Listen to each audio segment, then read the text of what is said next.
ஏன் தெளிப்பு ஞான ஸ்நானம் கொடுக்கல? இந்த பிள்ளை சாகவா போகுது? சாக போறவனுக்காக ரோம அரசர்களும் சேர்ந்து பிள்ளைகளுக்கும் வயதானவங்களுக்கு தெளிச்சாங்க தண்ணிய. இன்னைக்கு நம்ம சபையை கேவலப்படுத்துறது நம்ம தான், நம்ம வைத்திருக்கிற மனுஷ பாரம்பரியங்கள் தான். சத்திய வேதம் சொல்லுது, சீஷராக்கி ஞான ஸ்நானம் கொடு. பிள்ளைகள் தகுதி இருக்காங்களா?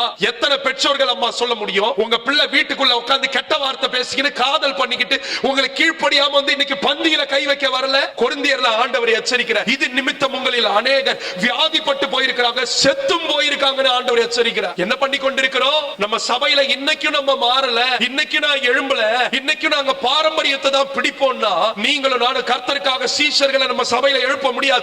Church of South India will surely fail. இன்னைக்கு நம்ம எங்க நின்று கொண்டிருக்கிறோம்? சீஷர் ஆக்கி ஞான ஸ்நானம் கொடுன்னு கர்த்தர் சொல்லி இருக்கிறார். ஆத்துமாக்களை இழந்து கொண்டிருக்கிறோம். ஆத்துமாக்களை இன்னைக்கு சர்ச் ஆஃப் சவுத் இந்தியா இழந்து கொண்டிருக்கிற காரணம் என்ன? வேற எதுக்கு உங்களை அழைக்கிறாங்க? யோசிச்சு பாருங்க. உங்க மேல இருக்கிற ஆத்துமா மேல இருக்கிற பாரமா?